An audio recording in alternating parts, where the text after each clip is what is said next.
Градежните активности за комплетна реконструкција на тротоарите на улицата Рилски конгрес во населбата Црниче започнаа денес.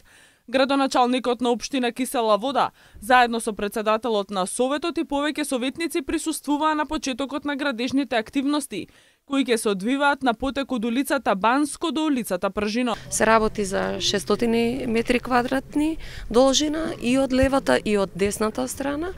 Практично по избор по постапката и по завршувањето на тендерската постапка, фирмата изведувач од денеска се воведува во работа, фирмата изведувач Urban Dancing.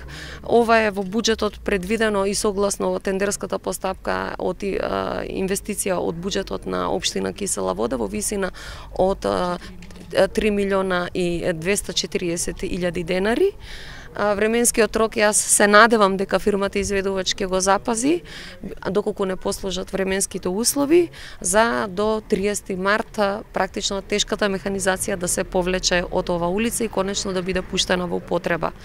Таа изрази надеж дека жителите ќе имаат трпение и разбирање како фирмата изведувач би можела непречено да ги извршува градежните активности.